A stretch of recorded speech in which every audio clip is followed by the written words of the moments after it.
कल जो पैराग्राफ हुआ था अंत में, इसमें कहा गुरुदेव ने, आकाश की तरह अनंत भाव रखने वाला मनुष्य यदि विराट भाव को न अपना सके तो मनुष्य का मनुष्यत्व कहाँ सार्थक हुआ। मनुष्य का मूल्य है, मूल है। उसने प्रकृति पुरुष को समझने के लिए साधना की है और कर रहा है। इस साधना को कौन सफल बनाता है, इस रहस्य को न समझ पाना क्या भूल भुलैया नहीं? मूल्य वस्तु का है तो मनुष्य का भी है। मूल्य निर्धारित करता है मनुष्य। वस्तु की उपयोगिता ने वस्तु को उपयोगी बनाया। योगी यदि उपयोगी न सिद्ध हुआ तो योगी मानसिक रोगी। मानसिक रोग अनेक भूल भुलैया का कारण बनता है। जीवन का मूल्य न समझने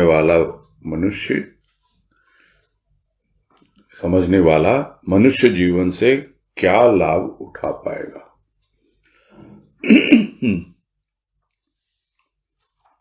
और यही भाव लिया गया था कि जानता नहीं है प्राणी कि उसके भीतर आकाश की तरह इतनी व्यापकता है, इतना असीम और अनंत भाव है, विराट भाव है। इसलिए नहीं जान पाता क्योंकि भीतर और निरर्थक भाव विचार ये भरे हुए हैं। इसलिए विराट भाव व्यापकता तभी आए जब वो वहां पर खाली स्थान हो, और खाली स्थान ही आकाश का रूप बनता है। और यदि वो अवस्था उसकी न बने तो फिर वो उसका मनुष्य जीवन लेना, मनुष्य के रूप में आना कहाँ सार्थक हुआ। सार्थक नहीं हुआ, कहने का यही मतलब है। तो मनुष्य अपना मूल्य नहीं जानता है। उसका मूल्य यह है कि उसके मूल में भी एक मूल्यवान वस्तु छिपी हुई है, इसीलिए उसका मूल्य है। क्या क्या नहीं किया उसने प्रकृति को समझने के लिए, पुरुष को समझने के लिए कितने प्रकार की साधना की, और सफलता मिलती भी है साधना में, ऐसा नहीं है। और जब सफलता मिलती है तो इसका रहस्य ही नहीं जान पाता कि सफलता कैसे मिली, किसने सफल बनाया। और जब नहीं समझ पाता इसका तात्पर्य क्या हुआ, यही हुआ कि वो भूल भुलैया में उलझा रहता है, अपने आप को प्रधानता देता है कि हाँ भाई, मेरे ही पुरुषार्थ के द्वारा, मेरी ही साधना के द्वारा आज मैं अपने साध्य तक पहुंचा हूं। यह नहीं समझता कि सारे खेल जो है प्रकृति और पुरुष के बीच ही हो रहे हैं। जितने भी प्रकार की साधना है वो प्रकृति तक ही सीमित रहती है, पुरुष तो कृपा करता है। तो इस रहस्य को जब समझ पाए कि पुरुष कृपा करता है और उसकी कृपा से ही उसकी साधना जो प्रकृति के उपादानों से ही हो रही थी, भले ही स्थूल प्रकृति या सूक्ष्म प्रकृति, वो वहां तक पहुंच पाया है अपने साध्य तक। और जो समझ पाता है वो रहस्य को जान लेता है, और नहीं तो भूल भुलैया में पड़ा रहता है। तो यह न समझे कि मनुष्य का मोल है, वस्तु का भी मोल है। वो जो वस्तु, जो एकमात्र वस्तु बताई है संत महापुरुषों ने, ऋषि मुनियों ने, वो एकमात्र वस्तु जो है, कोई उसे आत्मा कहता है, कोई परमात्मा कहता है, और भक्त उसे भगवान कहता है, और तू कहकर संबोधित करता है कि बस तू ही तू है। तो उसका मूल्य है, ऐसा नहीं है। तो क्या मनुष्य का मूल्य नहीं है? उसका मूल्य मनुष्य का इसीलिए है कि वो वस्तु उसके भीतर धरी हुई है, रखी हुई है।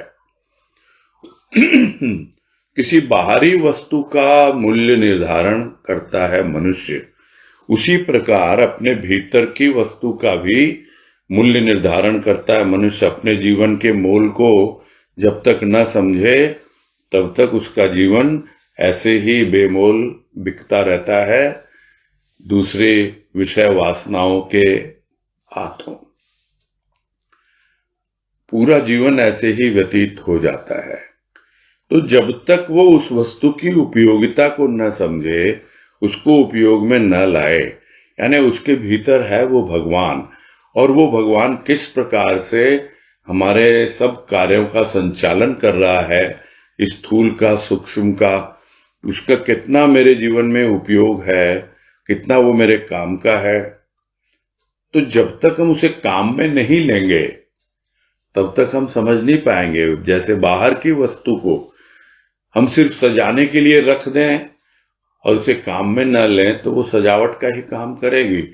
वैसे ही है अपने इष्ट को, प्रभु को हम अपने घर में एक तस्वीर के रूप में बैठा के रख दें तो वो शोभा ही बढ़ाएगी।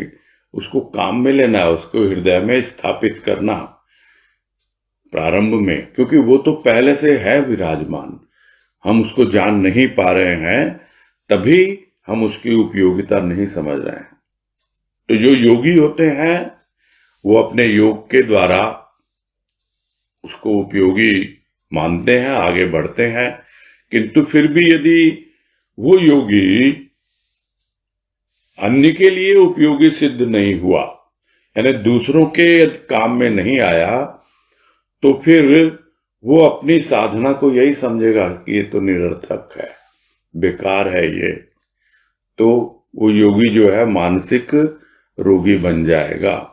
यानी इतना कुछ कर रहा है और वो सब जितना भी बाहरी उसका योग का रूप है, तो दूसरे के क्या काम आया? जो करेगा उसी के काम आएगा, किंतु दूसरों को बतला भी नहीं पाता, वो समझा भी नहीं पाता। इसलिए वो योगी जो होता है उसके लिए उपयोगी सिद्ध हुआ नहीं। जो साधन अपना के चला तो फिर वो योगी मानसिक रोगी बन जाता है, और यही अनेक भूल भुलैया का कारण बनता है। दिखते हैं लोग साधना अपनाते हैं, बड़ी क्लिष्ट साधना भी अपनाते हैं, और तरह तरह के नाम उसको दे दिए गए हैं योग के नाम पर। भले हम उसको हठ योग कहें या कुछ और नाम दें, और उसमें यदि उसको समझ में नहीं आए और उपयोगी सिद्ध नहीं हुआ उसके जीवन में, किस लिए कर रहा था, लोगों के क्या काम आया उसका योग, तो फिर वो मानसिक रोगी ही बनेगा। भले ही शरीर उसका जीवित है, 500 साल 1000 साल भी जीने वाले मिले हैं पहले के जमाने में, किंतु वो क्या काम आया? इसको गुरुदेव ने एक जगह कहा है कि बरगद का जो पेड़ है वो भी तो हजारों हजार साल जीता है, क्या काम आता है? वो फिर भी थोड़ी बहुत छाया देता लोगों को। किंतु ऐसे योगी किस काम आते हैं? दिखाते हैं चमत्कार कि हाँ भाई मैं पानी पर चल सकता हूं, हवा में उड़ सकता हूं। इससे क्या होगा? क्या काम आया? जो रामकृष्ण परमहंस ने बताया उनको, एक थे योगी उस वक्त, बोले पानी पे चल के दिखाता हूं, चल लिए। बोला ठीक है, तुम्हारे पीछे पीछे मैं भी आता हूं। वो नाव में बैठ गए और वो नाव उस किनारे पहुंच गई। जब किनारे पहुंच गई तो नाव वाले को उन्होंने चवन्नी दी और उतर गए, और योगी को बतलाया ये जो तुमने सारी जिंदगी भर किया, जिसे तुम साधना कहते हो, उसका मूल्य क्या है पता है? बोला नहीं, अभी जो मैंने दी चवन्नी, उसका यही मूल्य है। जो काम 4 आने में हो सकता है उसके लिए तुमने पूरा जीवन खपा दिया अपना। तो इस तरह से हमें समझना होगा कि वो कितना उपयोगी है हमारे लिए और दूसरों के लिए, और नहीं तो फिर मानसिक रोगी बन जाता है और अनेक भूल भुलैया का कारण बन जाता है। क्यों? क्योंकि व्यक्ति एक ऐसे हैं जो बिल्कुल ही दुनियादारी में, भौतिक जीवन में लगे हुए हैं, तो वो तो जीवन का मूल्य समझेंगे कहाँ, कैसे समझेंगे? कोई समझाने वाला आए तो भी उसकी बातों पे ध्यान नहीं देते, और जो थोड़ा बहुत समझते भी हैं वो सही दिशा में आगे नहीं बढ़ते, तो फिर वो मनुष्य जीवन से लाभ नहीं उठा पाते।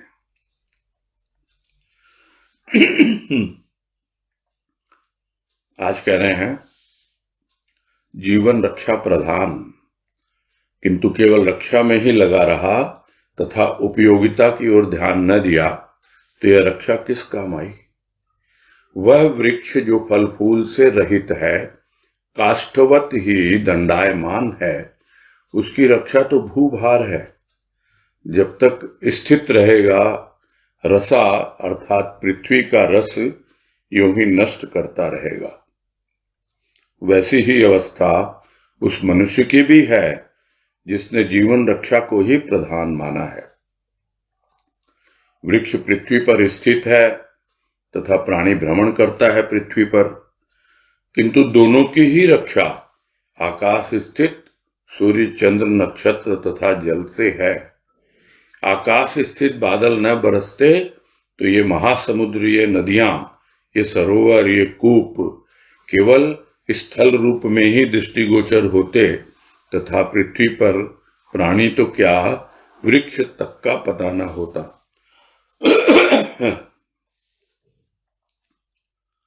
और इसमें यही कह रहे हैं कि सब लोग लगे हुए हैं अपने जीवन रक्षा के लिए, यानी अच्छे से जीवन बिताऊं, पूरे अपने शरीर की रक्षा करूं, और सोचता भी है ज्यादा से ज्यादा शरीर स्वस्थ रहे। और बहुत कॉमनली कहा भी जाता है कि सबसे बड़ा सुख निरोगी काया। तो निरोगी काया तो हो गई, किंतु क्या उसका मन निरोगी है? तो जो मानसिक रोगी है समझ नहीं पाता है कि ये जीवन जो मिला उसे, उसका किस तरह से उपयोग किया जाए। वो अपने जीवन रक्षा को ही बचाने में लगा रहा और इस जीवन की उपयोगिता की ओर यदि ध्यान नहीं दिया तो कितना ही जी ले। जो बात अभी हो रही थी कि सालों साल जी ले ना, 100 साल 500 साल, उससे क्या होना है। तो उसका उदाहरण दे रहे हैं गुरुदेव। तो वो तो उसी तरह है जैसे एक वृक्ष है, जो न तो उसमें फल है न फूल है, बस एक लकड़ी के ठूंठ की तरह खड़ा हुआ है, काष्ठवत दंडायमान है, यानी लकड़ी के ठूंठ की तरह खड़ा हुआ है। तो वो क्या है, उसकी रक्षा तो भूभार है ना। भूभार यानी पृथ्वी के लिए बहुत भारी है, वो कुछ कर ही नहीं रहा, बस खड़ा हुआ है। और खड़ा ही नहीं हुआ है, जब तक वो रहेगा, स्थित रहेगा, तब तक वो इस रसा से यानी पृथ्वी से रस खींचता रहेगा। जबकि कोई और वो इस पृथ्वी से रस खींचता और फल देता, फूल देता, तो कम से कम पृथ्वी भी प्रसन्न होती कि ये धरा पर मेरे आधार लेके खड़ा है और मुझे बड़ी प्रसन्नता हो रही है कि मुझसे रस प्राप्त करके ये आगे बढ़ रहा है, फल फूल रहा है, प्रगति कर रहा है। किंतु ये क्या, ये तो यूं ही उसके रस जो है नष्ट कर रहा है। तो मनुष्य की भी वही अवस्था है। किस मनुष्य की? जिसने जीवन रक्षा को ही प्रधान माना है कि बस मैं जिंदा रहूं, ज्यादा से ज्यादा जितने साल भी जीऊं, स्वस्थ रहूं। तो स्वस्थ रहो, अच्छी बात है, किंतु वास्तव में स्वस्थ क्या होता है? जैसे पहले बताया कि वास्तविक स्वार्थ क्या है, स्वयं का अर्थ जानना, यह वास्तविक स्वार्थ है। वैसे ही स्वस्थ क्या है? जो स्वयं में स्थित हो जाए वही स्वस्थ है। और वो तो शरीर पे ही स्थित है, उससे बाहर निकल ही नहीं पा रहा, उसी की रक्षा में लगा हुआ है। तो वो जीवन रक्षा यानी शरीर की रक्षा, उसी में वो लगा हुआ, उसी को प्रधान माना है। तो एक और वृक्ष तो खड़ा हुआ है एक जगह पर, और जो प्राणी है वो सब तरफ भ्रमण कर रहा है पृथ्वी पर, किंतु वो जानता नहीं है कि दोनों की रक्षा करने वाला कौन है, उस वृक्ष की भी और उस मनुष्य की भी। वो है सूर्य चंद्र नक्षत्र जल इत्यादि जो बरसता है ऊपर से, और फिर जो सूर्य उसे अपना ताप देता है, तो सब मिलजुल करके ही विकास होता है उसका। यदि आकाश में स्थित बादल यदि बरसे नहीं, पानी ना आए ऊपर से, तो फिर ये जितना कुछ है प्रकृति में, समुद्र है, नदियां हैं, तालाब है, कुएं हैं, ये बस सूखे ही होते, कुछ बचता नहीं। तो सारा कहां से आ रहा है? ऊपर से आ रहा है, सब कुछ ऊपर से आ रहा है। और जो कुछ नीचे दिखाई देता है उसका मूल कहां है? उसका मूल है ऊपर। ये विचित्र है संसार, जिसको भगवान कृष्ण ने गीता में समझाया कि ये एक ऐसा विचित्र है संसार, यानी ये सृष्टि जो दृष्टि गोचर होती है। यहां सब दिखते हैं, पत्ते दिखते हैं, फूल दिखते हैं, फल दिखते हैं, मूल नहीं दिखलाई देता। यह ऊर्ध्वमुखी है। प्राय वृक्ष जो होते हैं वो नीचे से ऊपर होते हैं, और ये ऐसा ऊर्ध्वमुखी है, यानी नीचे से ऊपर है, उल्टी तरफ चल रहा है ये, यानी मूल इसका ऊपर में है, आकाश में है। तो इस तरह से जो समझने वाले हैं समझते हैं, समझाने वाले समझाते हैं, सबकी रक्षा करने वाला वो सर्वव्यापी भगवान आकाश की तरह व्यापक है, वही सबका ध्यान रख रहा है। नहीं तो एक क्षण भी प्राणी जीवित नहीं रह पाता। तो प्राणी तो क्या, वृक्ष तक का भी पता नहीं होता, क्योंकि जो पेड़ पौधे और ये सब इन्हीं के आधार पर तो प्राणी का प्राण टिका हुआ है, उसका जीवन है। अन्यथा सब कुछ केवल धूल मिट्टी और पृथ्वी तत्व ही होता, न जल होता, न कुछ और होता। सब बातों का सार क्या है?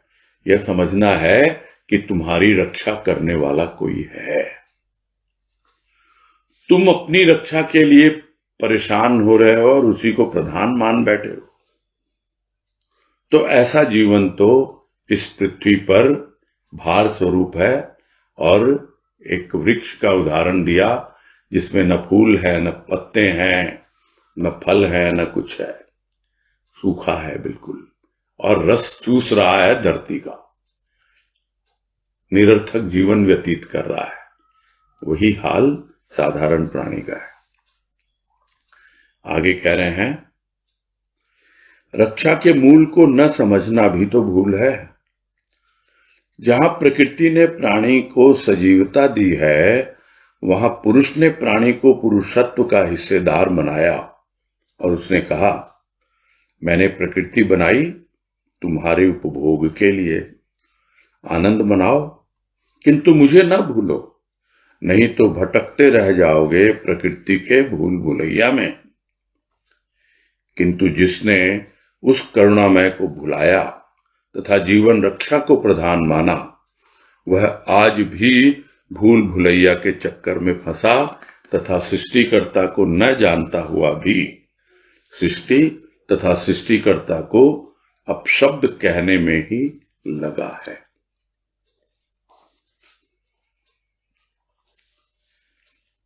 और यही बात समझा रहे हैं और अच्छी तरह से कि भी जीवन रक्षा करने वाला है कोई तुम्हारा, वो प्रकृति के माध्यम से तुम्हें संभाल रहा है। जो बात अभी थोड़ी देर पहले भी आई कि सारा काम तो प्रकृति करती है, पुरुष का काम कुछ नहीं है, बस कृपा करता है वो। तो यही है रक्षा का मूल। तो जो समझ जाता है वो समझ जाता है, जो नहीं समझता है कि रक्षा के मूल में कौन है, तो वो भूल में ही पड़ा रहता है। उसके लिए यह भी एक भूल भुलैया ही बन जाता है। वो समझता है कि मैं ही पूरे शारीरिक कसरत करके, अच्छे अच्छे पदार्थ खाके और यह सब करके अपने जीवन की रक्षा कर लूंगा। ठीक है, गलत कुछ नहीं है, किंतु यह समझो ये पदार्थ आए कहां से? प्रकृति ने दिए। तो प्रकृति का संचालन कौन कर रहा है? तो यही तो समझाना चाह रहे हैं गुरुदेव कि जहां प्राणी को सजीवता दी है प्रकृति ने, वहां प्राणी को पुरुष ने क्या दिया? पुरुषत्व का हिस्सेदार बनाया। हिस्सेदार बनाया यानी पार्टनर बनाया। हम यह न समझें कि सृष्टि के संचालन में हमारा कोई योगदान नहीं है। वो पुरुष स्वयं, वो सृष्टिकर्ता स्वयं हमारे भीतर बैठ करके सृष्टि का संचालन कर रहा है। इतनी गहराई से कभी हम समझते नहीं चीजों को। एक एक प्राणी मात्र से वो सृष्टि का संचालन कर रहा है। फिर कोई समझे कैसे? कुछ नहीं। हम समझते हैं संतान को हमने जन्म दिया। नहीं, हमने नहीं दिया है, उसने जन्म दिया है। कैसे दिया है? क्योंकि उसने हमको यह क्षमता दे रखी है कि हम अपने जैसा एक इंसान बनाएं। और सिर्फ इंसान ही नहीं, प्रत्येक पशु को, पक्षी को, सबके अंदर वो सृष्टिकर्ता इसी तरह मूल में बैठा है, छिपकर बैठा है। लोग जान नहीं पाते। सबके भीतर वो पुरुषत्व है। वो पुरुषत्व है और उस पुरुषत्व को दूसरे रूप में लोग समझने लगते हैं, समझ नहीं पाते हैं। और उसको ये समझते हैं कि मेरे भीतर तो पुरुषत्व है, यानी पोटेंसी है, मर्दानगी है। यह कोई पुरुषत्व नहीं है। पुरुषत्व वो है जो पुरुष का हिस्सा, उसका तत्व, तुम उसमें भागीदार हो, हिस्सेदार हो, क्योंकि तुमने वो हिस्सा पाया है। अब तुम कितना उसको और बढ़ाते हो। जिस तरह होता है, कई पार्टनर होते हैं बिजनेस में, और जो पार्टनर उस बिजनेस को और बढ़ाता है और अच्छे से चलाता है, तो जो मेन उसका जो कोऑर्डिनेटर होता है या जिसने उस बिजनेस को प्रारंभ किया, वो बड़ा प्रसन्न होता है और उसकी हिस्सेदारी और बढ़ा देता है, उसका प्रॉफिट और दे देता है। तो ये अपने आप होता है। तो जो उस हिस्सेदारी को समझता है और सही ढंग से अपना जीवन यापन करता है, प्रकृति के साथ सामंजस्य स्थापित करके आगे बढ़ता है, उसको समझ में आ जाता है कि वो क्या कह रहा है। पुरुष वो कह रहा है कि मैंने प्रकृति बनाई है, तुम्हारे उपभोग के लिए बनाई है। आनंद मनाओ, किंतु मुझे ना भूलो। और तुम क्या करते हो? प्रकृति को रौंदते हो, विध्वंस करते हो, उसका दोहन करते हो। किसके वशीभूत होकर? अपनी कामनाओं, वासनाओं के वशीभूत होकर। समझ नहीं पाता इंसान, जान नहीं पाता कि प्रकृति किस लिए बनाई है। उपभोग के लिए बनाई है, आनंद मनाने के लिए बनाई है। किंतु याद रखना उसको कि वो है हमारे भीतर। जिस तरह है पुरुष और प्रकृति का एक संबंध है और बीच में बाकी सब चीजें आ जाती हैं, उसी तरह एक और पुरुष है जो हमारे भीतर बैठा हुआ है, दूसरी ओर बाहरी प्रकृति है जो हमारे शरीर का पालन पोषण करती है, फिर हमारे भीतरी प्रकृति है जो हमारी प्रकृति, उसका पालन पोषण भी वो पुरुष ही करता है। अब हम उस पुरुष को यदि भूल बैठें, समझ न पाएं, जान न पाएं और पूरी तरह अपने शरीर की रक्षा में ही, शरीर के ऊपर ही ध्यान देते रहें, तो फिर क्या है? भटकते जाओ। प्रकृति का ये भूल भुलैया है, उसी में लगे रहोगे। और जिसने करुणामय को भुला दिया, जीवन रक्षा को ही प्रधान माना, तो वो आज तक उसी भूल भुलैया में फंसा हुआ है। तो यहां गुरुदेव मेनली फोकस कर रहे हैं उन योगियों पर जो जीवन रक्षा को ही प्रधान मान रहे हैं, और उनका जो योग है वो दूसरों के लिए कितना उपयोगी सिद्ध होता है या नहीं होता है, वो जान नहीं पाते। और उनकी देखा देखी साधारण प्राणी भी उसी तरह जीवन रक्षा में लगते हैं और अपने सब कुछ शरीर के ऊपर ही फोकस करते हैं और ध्यान नहीं दे पाते हैं, जीवन रक्षा को प्रधान मानकर इसी में फंसे रहते हैं। तो वो क्या जानेंगे उस करुणामय भगवान को? नहीं जानता उसको और नहीं मानता उसको, और फिर भी उनको अपशब्द कहने में ही लगे हुए हैं कि भगवान तूने मेरे लिए क्या किया?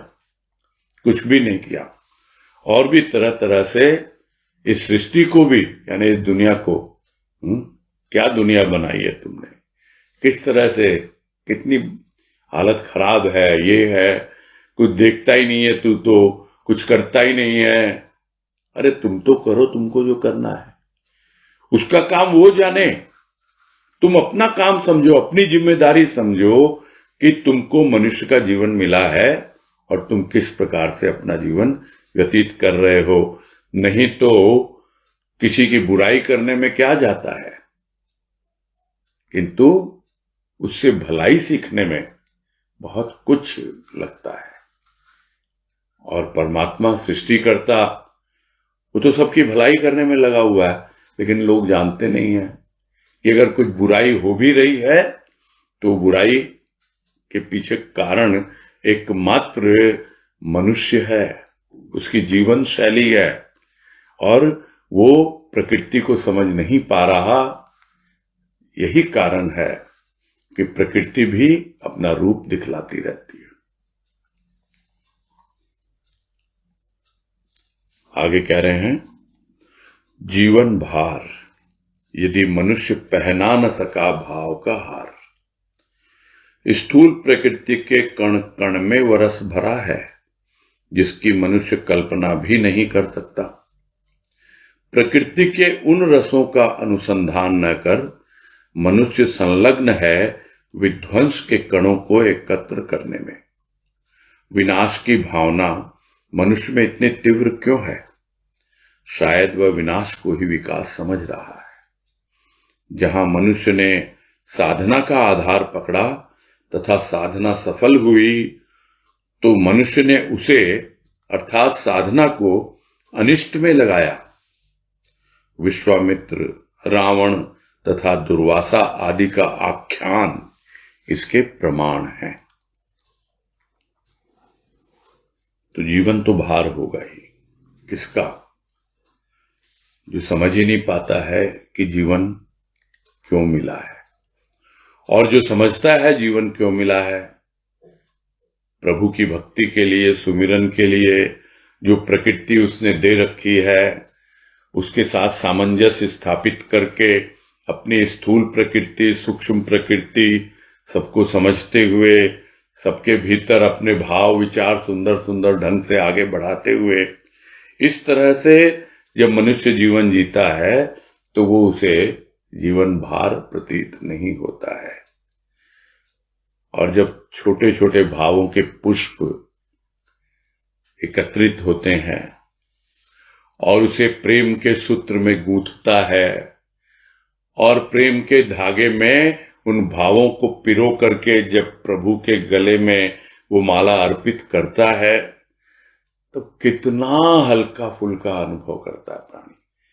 यह कोई स्थूल की माला नहीं है, यह सूक्ष्म की माला है। सूक्ष्म के भाव हैं और सूक्ष्म का ही प्रेम है जो सूत्र रूप में समस्त भावों को एकत्रित करता है। कितनी बड़ी कृपा होती है प्रभु की जब वो हमें वह योग्यता प्रदान करता है कि भाई हम भी दो शब्द भाव के प्रेम के साथ पिरोएं और उसके गले का हार बनाएं, उसको अर्पित करें। अन्यथा जीवन तो भार स्वरूप व्यतीत होता ही रहता है। क्यों है? क्योंकि प्राणी जान नहीं पाता है कि स्थूल प्रकृति के कण कण में रस भरा हुआ है। इसीलिए इसका नाम रसा है। रस से भरी हुई है ये। एक और रसो वैस, यानी वो ईश्वर, वो रसमय है, और वो जो ईश्वर प्रकृति के कण कण में छिपा हुआ है, इसीलिए प्रकृति के कण कण में वो रस प्रतीत होता है। अन्यथा प्रकृति है क्या? जिसकी दृष्टि में प्रभु का प्रेम नहीं, उसका भाव नहीं, उसके लिए सृष्टि में है क्या? रूखी सूखी है उसके लिए तो। किंतु जिसकी दृष्टि में भाव है, प्रेम है, वो तो प्रकृति के कण कण में देख पाता है उस रसेश्वर को कि हाँ भाई, प्रकृति के कण कण में वही है परमात्मा। तो मनुष्य तो कल्पना नहीं कर पाता।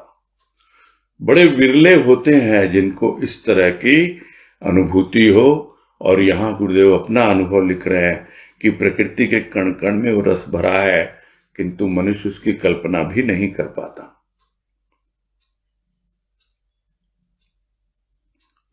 कहने को कहता है कि हम उन रसों का अनुसंधान कर रहे हैं। क्या अनुसंधान कर रहे हैं? कहीं पृथ्वी का हृदय विदीर्ण कर रहे हैं तो कुआं खोद रहे हैं, ठीक है, अच्छी बात है, पानी मिलेगा। कहीं और गहराई में विदीर्ण कर रहे हैं, कहीं और गहराई में उसका सीना चीर रहे हैं धरती का, तो वहां से तेल मिलता है। तो वो रसों का अनुसंधान तो करता है, लेकिन दूसरी दिशा में करता है। क्यों? क्योंकि उसके द्वारा वो क्या करेगा? वो विध्वंस के कणों को एकत्र करेगा, उसी में संलग्न है। जो सूक्ष्म रस भरा हुआ है उसकी वो कल्पना ही नहीं कर पाता है। वो तो बस विध्वंस के कणों को एकत्र करने, क्या क्या मिल जाए, किस तरह से प्रकृति के छोटे से छोटे पदार्थ का एक छोटा सा छोटा कण, उसको भी मैं और को करके उससे अणु बम बनाऊं और विध्वंस कर दूं पूरी सृष्टि को, प्रकृति को। तो यह जो विनाश की भावना क्यों तीव्र है इतनी, यह प्रश्न करना स्वाभाविक उठता है कि आखिर क्यों है ये? क्योंकि उसे गलत फहमी है, वो भूल भुलैया में है कि यह विनाशी जो है यह विकास का कारण बनेगा। वो यही सोचता है जब तक पूरी तरह से सब नष्ट ना हो जाए तब तक नई चीज बनी नहीं सकती है। वो समझता ही नहीं कि लोगों का हृदय भी बदला जाता है। वो समझता ही नहीं कि लोगों की जीवन शैली भी बदल सकती है। वो तो यही कहता है पूरी मानव जाति को ही नष्ट नाबूद कर दो, पूरा विध्वंस कर दो, तब जाके हम एक नई सृष्टि का विकास करेंगे। तो यही भावना शायद उसके मन में है। किंतु दूसरी ओर ऐसे भी हैं जिन्होंने साधना को अपनाया, आधार लिया साधना का, और साधना उनकी सफल भी हो गई। किंतु वो विध्वंस की भावना, वो विनाश की भावना यदि भीतर से न जाए प्राणी के, तो क्या होगा? जब साधना सफल होती है तो उस साधना को प्राणी अनिष्ट में ही लगाता है, यानी लोगों का बुरा करने में, गलत काम में लगाता है। और फिर उदाहरण दे रहे हैं गुरुदेव, विश्वामित्र, रावण, दुर्वासा। जबकि लोग समझते हैं विश्वामित्र क्या हुआ, सबको पता है ये जितने भी इस तरह से हुए हैं किस तरह विकारों से ग्रसित थे। साधना के द्वारा मिल तो गया, लेकिन एक क्षण में सब कुछ विनष्ट हो गया। किंतु विनष्ट होने के पहले उन्होंने बहुत कुछ अनिष्ट भी कर दिया, जिस तरह रावण ने कितना अनिष्ट किया। दुर्वासा, ये सब इतने श्राप देते हैं, उल्टा सीधा बोलते मुंह से। तो इनके आख्यान है, ये आख्यान यानी मुंह से बोली हुई बातें, वो उनका प्रमाण है कि इनके भीतर किस तरह की भावना है। भले ही साधना के द्वारा ये अपने साध्य तक पहुंच गए हो, किंतु उस साधना को इन्होंने गलत काम में ही लगाया, उसका दुरुपयोग ही किया। तो ये सब उदाहरण उसके प्रमाण हैं। आगे कह रहे हैं, शक्ति का दुरुपयोग शक्ति विनष्ट करता तथा सदुपयोग शक्ति की महिमा बढ़ाता।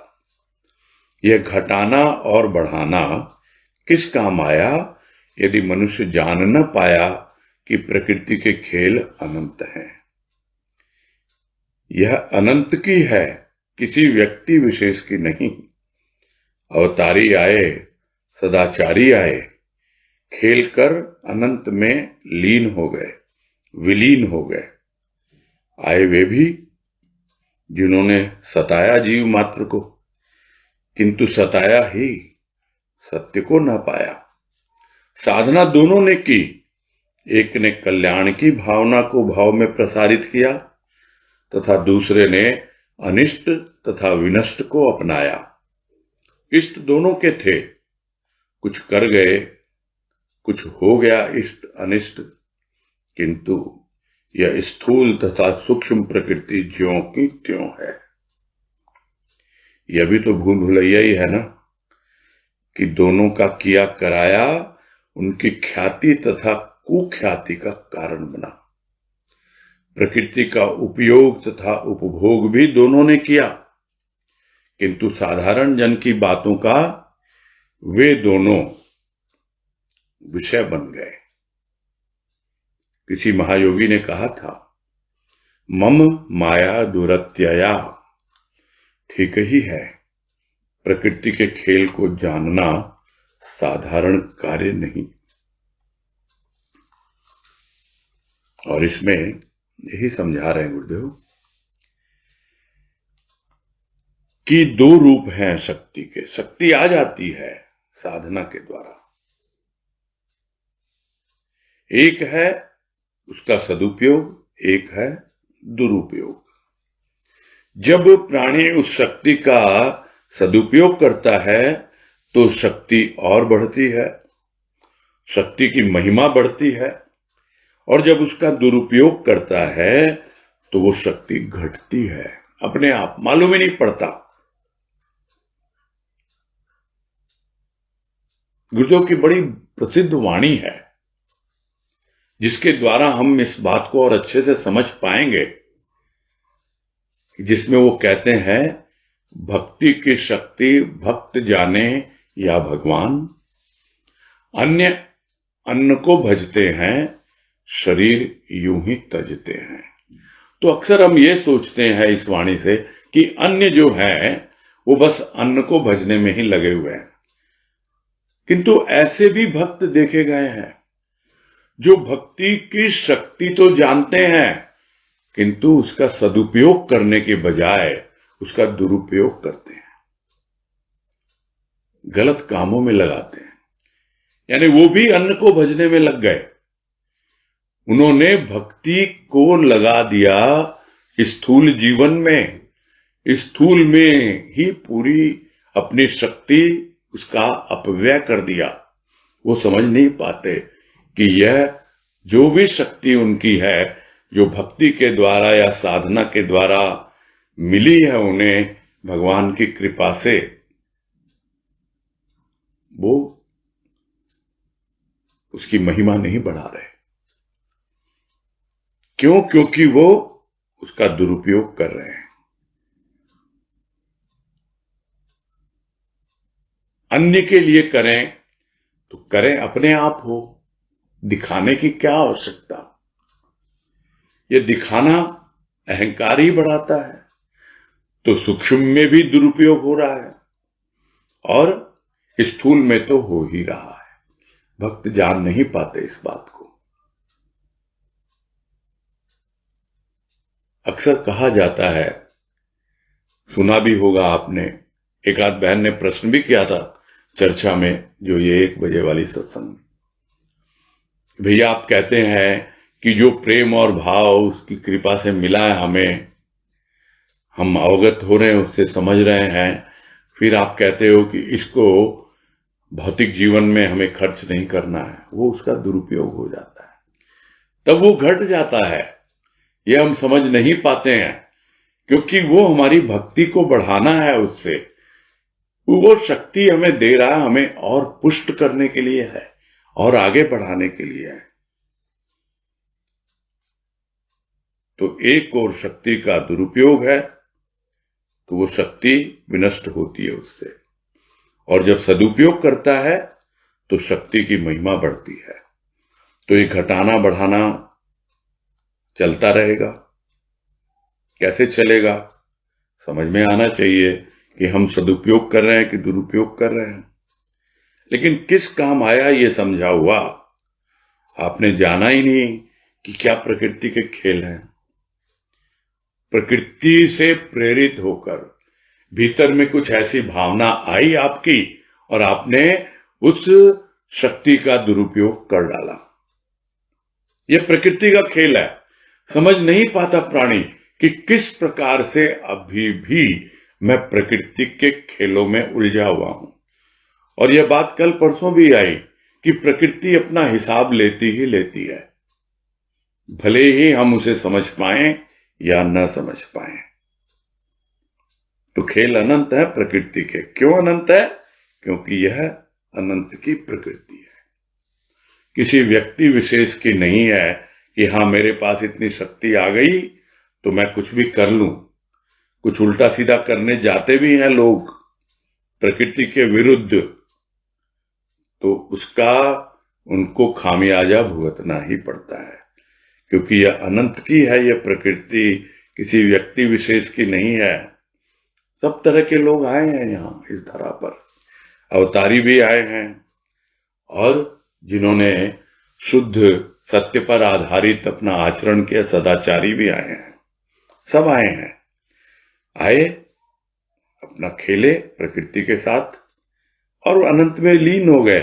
यानी जहां से आए वहां पहुंच गए। उनको पता होता है हम क्यों आए हैं। हम प्रकृति का उपयोग और उपभोग करने आए हैं। यह पुरुष ने हमारे सामने प्रस्तुत की है प्रकृति, यह स्थूल प्रकृति, उससे लाभ उठाना है। सूक्ष्म प्रकृति, उसमें भी जो हमारी खामियां हैं, जो कमियां हमारी रह गई हैं पिछले जन्म से, यानी हमारे मन बुद्धि चित्त अहंकार की जो भी कमियां हैं, जो भी उसमें आवश्यक है, वो हमें करना है और उसको करके हमें भी अनंत में ही विलीन हो जाना है। तो लीन हो गए, विलीन हो गए। एक तो लीन हो गए जो जीते जी उनको समझ में आ गया, उन्होंने मुक्तावस्था को जी लिया, फिर लीन हो गए वो उसमें। एक विलीन हो गए, यानी शरीर हुआ पूरा तो भी अपने आप ही पहुंच गए जहां पहुंचना था। किंतु ऐसे भी लोग आए जिन्होंने जीव मात्र को सताया, कष्ट दिया। ऐसा नहीं उनके पास शक्ति नहीं थी, शक्ति थी, साधना थी उनके पास, और उसी साधना के बल पर ही सता पाए वो, किंतु सत्य को नहीं पाया। ये प्रत्येक युग में एक एक हुए हैं ऐसे। सतयुग में, त्रेता में, द्वापर में, हर युग में, और अभी तो भरे हुए हैं जो सताने में ही, अपनी शक्ति का दुरुपयोग करने में ही विश्वास रखते हैं और यही करते हैं। ऐसा नहीं है उन्होंने मेहनत नहीं की, साधना नहीं की। तो साधना तो दोनों प्रकार के लोग ही करते हैं, किंतु सत्य को नहीं पाया उन्होंने। और जो अवतारी सदाचारी वो सत्य पे चलते हैं तो वो सत्य को उपलब्ध हो जाते हैं। तो दोनों ने साधना की, तो एक में कल्याण की भावना आई, और भावना कल्याण की आई तो उसी कल्याण की भावना को ही लोगों में प्रसारित किया। अपना जीवन तो सफल किया ही किया, औरों का जीवन भी सफलता की दिशा में प्रेरित किया कि तुम भी चलो इस राह पर, तुम्हें भी जीवन की सफलता का अनुभव होगा। ये मानव जीवन बड़ा दुर्लभ है, बढ़ो आगे इस पर। और उस कल्याण की भावना से ही सबको आगे बढ़ने के लिए प्रेरित किया। और दूसरे जो थे उन्होंने उल्टा मार्ग अपनाया। तो जो अक्सर हम सुना करते हैं, साधना दोनों ही होती है, एक तमोगुणी साधना होती है, एक सतोगुणी साधना होती है। अब आपका जो रजोगुण है, यानी जो कर्म आपका है, जो जीवन बिता रहे हैं, वो किस पर प्रेरित है, सतोगुण पर या रजोगुण, तमोगुण पर? तो उस पर ही रजोगुण हमारा बनता है। तो जो सदाचारी थे, जो अवतारी थे उनका अलग मार्ग था, और जो तामसिक वृत्ति के थे साधना तो उन्होंने भी की, किंतु उन्होंने लोगों का अनिष्ट किया, बुरा किया, और जिन्होंने सुना नहीं उनकी बातों को उनका विनष्ट कर दिया, उनको मिटा दिया, विनाश कर दिया उनका। यही खेल तो चलता रहा। ऐसा नहीं है इष्ट नहीं थे, दोनों के इष्ट थे,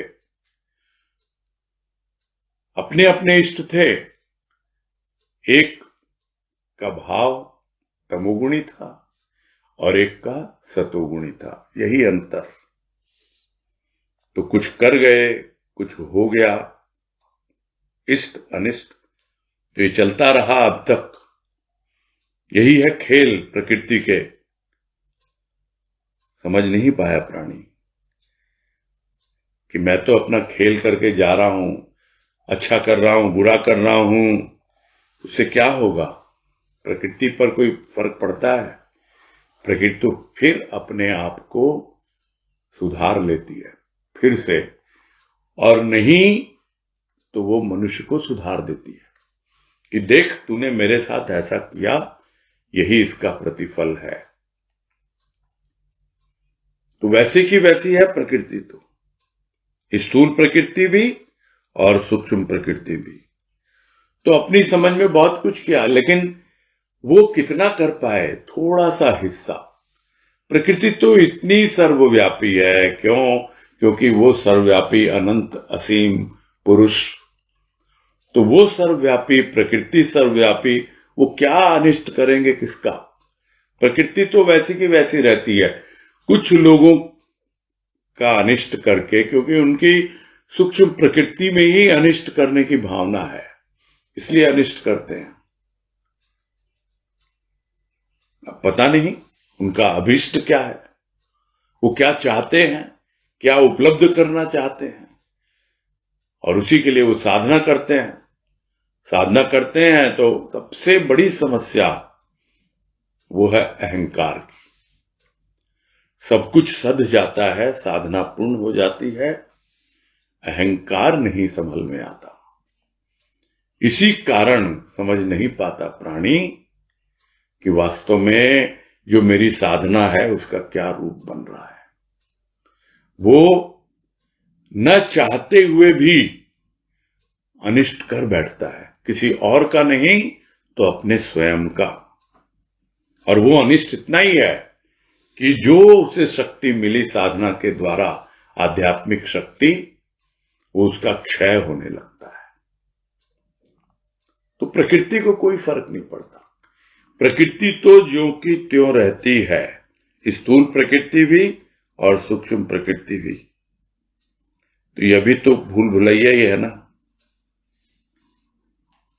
क्या कि समझ ही नहीं पाते वो कि एक की तो ख्याति हो रही है और एक की कुख्याति हो रही है।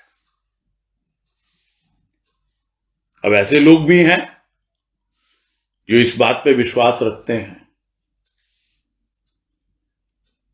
कि बदनाम हुए तो क्या हुआ, नाम तो हुआ। यानी बदनाम होकर भी यह समझते हैं कि जब कभी भी राम का नाम लिया जाएगा तो रावण को याद किया जाएगा, जब कभी कृष्ण का नाम लिया जाएगा कंस को याद किया जाएगा, जब कभी प्रहलाद का नाम लिया जाएगा हिरण्यकश्यप को याद किया जाएगा। तो वो इसी सोच से करते हैं कि बदनाम हुए तो क्या हुआ, हमारा नाम तो हो ही रहा है ना। समझ नहीं पाता प्राणी, यही तो भूल भुलैया है कि ये उनका किया कराया, ये उनके कर्म थे जो ख्याति और कुख्याति का कारण बना। ऐसा नहीं उनकी ख्याति नहीं हुई, लेकिन बुरे रूप में हुई है। दोनों ने किया प्रकृति का उपयोग, भोग काम में लिया, जो भोग करने योग्य थी उसको भोग किया, और उससे जो सीख लेने की बातें थी उसके योग किया, उपयोग किया, काम में लिया। तो सब कुछ किया, किंतु जाने के बाद साधारण प्राणी क्या करे? वो भी तो भूल भुलैया में पड़ा हुआ है।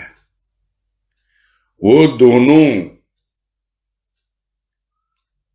यानी जिनकी ख्याति है और जिनकी कुख्याति है, वो दोनों ही साधारण जनों की बातों का, उनकी चर्चा का, जो कुछ भी वो समझना चाहते हैं उसका वो विषय बन गए। और बिल्कुल स्वाभाविक है कि दुख की पृष्ठभूमि में ही सुख को समझ पाता है प्राणी, विकारों की पृष्ठभूमि में ही विचारों को समझ पाता है। काला ब्लैक बोर्ड है, उसके ऊपर में सफेद चौक से ही लिखा जाता है, वही उसकी पृष्ठभूमि है। इसीलिए दोनों विषय बन गए कि जब तक हम तमोगुण को नहीं समझ लेते तब तक हम सतोगुण की उपयोगिता ही नहीं जान पाते। जब तक हम दुख का अनुभव नहीं कर लेते तब तक हम सुख को समझ ही नहीं पाते। जब तक हमारे जीवन में परेशानियां न हो तब तक हम भगवान को याद ही नहीं करते। तो दोनों विषय बन गए कि अरे ये रावण ऐसा, ये राम ऐसा, दोनों ही चर्चा का विषय बन गए इसके लिए। क्योंकि जब कभी भी राम का नाम आएगा तो तुलना के लिए रावण का आ ही जाता है। तो क्या आज रावण नहीं है? तो क्या आज राम नहीं है? सब हैं, किंतु उतने एक्सट्रीम्स में नहीं है, उतने अति में नहीं है। लोग कहते हैं आतंकवाद छाया हुआ है इतना, तो क्या रावण का आतंक कम था? किंतु वो आतंक एक व्यक्ति विशेष में सीमित था, और आज जो आतंक है वो काफी फैला हुआ है। इसीलिए आज जो राम है वो जन जन में है, वो राम एक व्यक्ति विशेष में सीमित नहीं है। यह बात जिस दिन समझ में आ जाए प्राणी को, तो बड़ी आसानी से राम और रावण का महत्व समझ ले कि सबके भीतर राम है। बड़ी इजीली अवेलेबल है राम। अभी रावण के समय तो राम को अवतार लेना पड़ा था, अभी राम ऐसे ही है, प्राणी मात्र के अंदर छिपा हुआ है वो। तो दोनों विषय बन गए, राम और रावण, एक ख्याति वाला, एक कुख्याति वाला। सही बात है, ये है ही प्रकृति ऐसी। तो महायोगी ने कहा, महायोगी यहां पे कृष्ण ही है जो गीता में कहते हैं कि मम माया दुरत्यत्या, यानी कोई मेरी माया को आसानी से समझ नहीं पाता है, बहुत कठिन है वहां तक पहुंचना। ठीक ही बात है, ये भी गुरुदेव उसको कंफर्म कर रहे हैं कि हाँ भाई ठीक ही है। प्रकृति के खेल को जानना साधारण कार्य नहीं है। अच्छे अच्छे चकमा खा जाते हैं। चकमा खा जाते हैं मतलब भूल भुलैया में पड़ जाते हैं। ऐसे खेल हैं प्रकृति के। समझना, उनको जानना, पहचानना, किस प्रकार से मैं उलझ रहा हूं, क्या क्या बातें हैं जो मुझे उस उलझन से निकालेंगी, इतना आसान नहीं है। यही इस पैराग्राफ के अंत में कह रहे हैं कि सही कहा है भगवान कृष्ण ने कि उनकी माया को समझना इतना आसान नहीं है। बस यही पूरा करते हैं।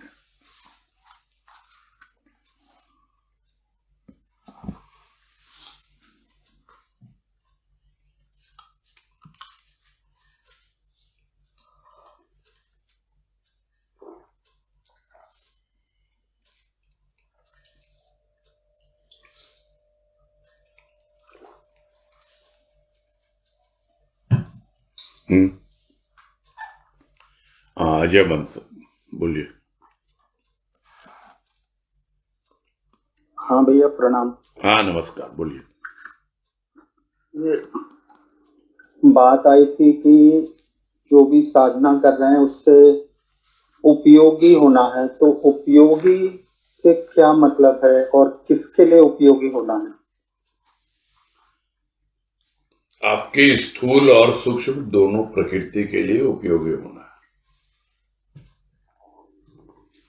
क्योंकि उसी पैराग्राफ में कहा कि किसने, साधना ने प्रकृति पुरुष को समझने के लिए साधना की है, और इस साधना को कौन सफल बनाता है, उसको किस प्रकार से उपयोग में लेना है। तो योगी है, लेकिन अगर वो उपयोगी सिद्ध नहीं हुआ तो फिर स्थूल में तो काम आ गया, जीवन रक्षा तो हो रही है, लेकिन मन में तो शांति है नहीं, मन तो व्याकुल बना हुआ है, तो फिर मानसिक रोगी हो जाता वो। तो वो मानसिक रोग जो है वो भूल भुलैया का कारण बन जाता है। तो यही है समझाने का गुरुदेव का मतलब। उपयोग में तो लेना होगा ना, आप किस लिए कर रहे हो साधना। सर्वप्रथम तो साधना सफल होनी चाहिए, यानी आप पूरी तरह अपने साध्य तक पहुंचो, और उसको उपयोग करना मतलब आपको इंटेंशनली कुछ नहीं करना होता है। जो गुरुदेव ने बाद में कहा कि उन्होंने अपने आप ही उसका प्रसार होता है, कि जो आए ना, एक शक्ति का उपयोग कर रहे थे और एक दुरुपयोग कर रहे थे, सदुपयोग कर रहे थे, तो वो अपने आप ही दोनों ने साधना की और प्रसार हुआ उनका। जो कुछ भी वो करना चाहते थे, कुछ उसके लिए विशेष प्रचार की आवश्यकता नहीं पड़ती है। जब आप अपना जीवन यापन करते हो ना उस ढंग से, तो वो चीजें अपने आप ही पहुंचती है। तो सबसे पहले ऐसी साधना हमको लेनी है जो हमारे लिए कुछ उपयोगी हो।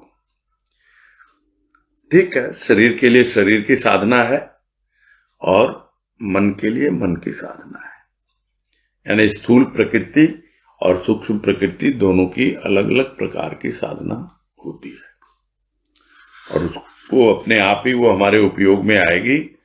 और उपयोगी सिद्ध नहीं हुई तो फिर हमारे भीतर ग्लानि आएगी कि मैंने ऐसे ही इतना समय बर्बाद कर दिया इसके पीछे, और मेरे क्या काम की है, कोई विशेष काम की है ही नहीं।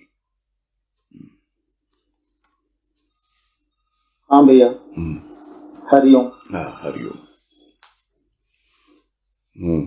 तनुश्री शर्मा। प्रणाम भैया। हाँ, नमस्कार, बोलो। वो जो आज बात आई कि अगर हम प्रेम और भाव के रस में नहीं जी रहे हैं, तो वो जो उदाहरण आया कि जैसे ठूठ है, उसकी तरह हमारा जीवन है। तो हर वक्त तो हमको प्रेम और भाव की अनुभूति नहीं होती है।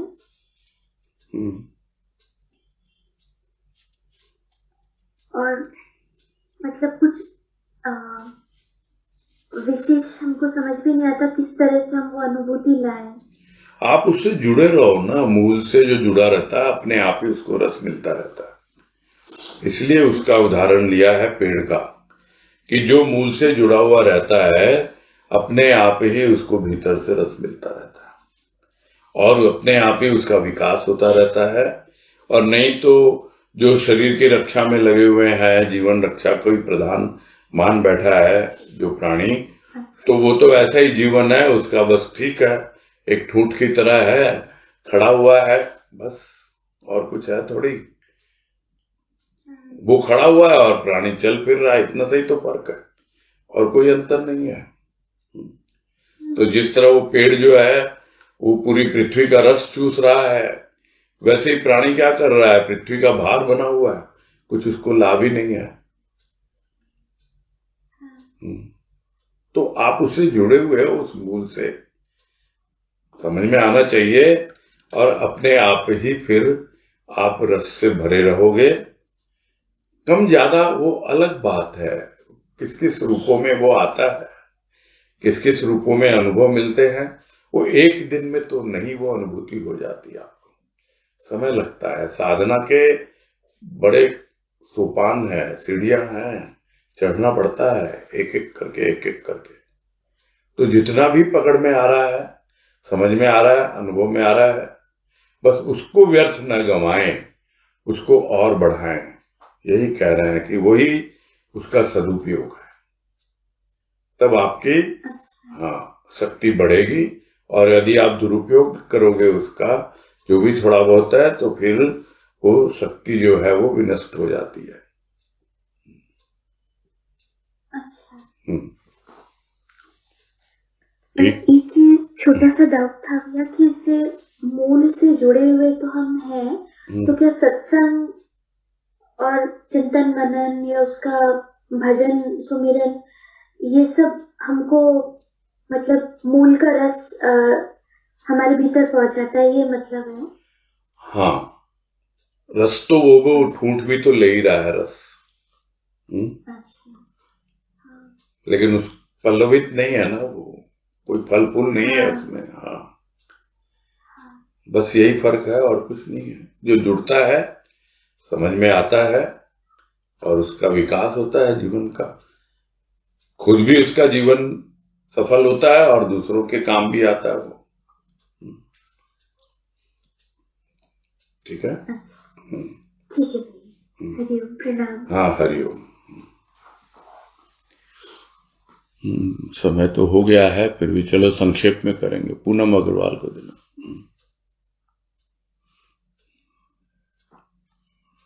हरिओम भैया, प्रणाम। हाँ, हरिओम, बोलो।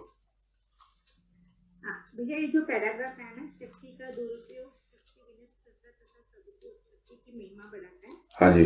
इसमें जो लाइन आई है ना कि एक ने कल्याण की भावना को भाव में प्रसारित किया तथा दूसरे ने अनिष्ट तथा विनष्ट को अपनाया। इष्ट दोनों के थे। तो भैया जैसे हम लोग ये कहते हैं कि जिसका इष्ट होता है तो वो उसका तो जीवन संवरता है, तो यहाँ पे ये बात थोड़ी समझ में नहीं आ रही कि इष्ट जब दोनों के थे तो फिर ये विनाश की भावना क्यों हुई? वो तो उसका क्या उद्देश्य है? रावण का इष्ट कौन था? किसकी पूजा करता था? शिव भक्त था वो। हाँ। और राम कौन है? राम भी तो शिव भक्ति है। दोनों का इष्ट तो एक ही है। राम का भी इष्ट वही है और उसका रावण का इष्ट भी वही है। तो इष्ट तो दोनों के है, किंतु भावना क्या है उसकी? अहंकार बढ़ाने की भावना है। रावण की जो भावना है अहंकार बढ़ाने की है, और उसकी जो साधना है वो भी तमोगुणी साधना है। अच्छा। मतलब वो जो हमारे गुण है तमोगुण और जो ये सतोगुण, उसकी वजह से इसका फर्क हो गया। जी हाँ, भावना की वजह से। जी हाँ, जी हाँ। अच्छा। मतलब जैसे अभी हम लोग सत्संग कर रहे हैं और इष्ट हमारा एक ही है, लेकिन हमारी भावना के अनुसार हमारा जो है उस तरीके से सत्संग का रूप बनेगा। उससे आपका रूप बनेगा। सत्संग अपनी जगह है, इष्ट अपनी जगह है। उससे आपका रूप बनेगा। हाँ, उससे आपका रूप बनेगा। आपका जीवन जो है सुधरेगा, अच्छी दिशा में जाएगा, आपका कल्याण होगा। और या फिर आप जो हैं वो अपने जीवन को नष्ट करोगे, विनष्ट करोगे, या लोगों के लिए भी गलत भावना। देखो क्या है, अक्सर देखा जाता है कि स्वार्थ की भावना बहुत ज्यादा होती है, अहंकार की भावना बहुत ज्यादा होती है। तो ये दो चीजों से हम सावधान रहें। आप लोगों ने बहुत बार सुना होगा मेरे से कि भाई स्वार्थ और अहंकार से थोड़ा संभल के रहना होता है। आप जो कुछ भी करते हो, चाहे आप सत्संग कर रहे हो, चाहे साधन कर रहे हो, कुछ भी कर रहे हो, वो स्वार्थ के लिए नहीं होना चाहिए और अहंकार के लिए नहीं होना चाहिए। बस वो भावना महत्वपूर्ण है। ठीक है। हाँ, सही बात, समझ में आया भैया। प्रणाम भैया। हाँ, हरिओम, हरिओम। ठीक है, फिर पूरा करते हैं।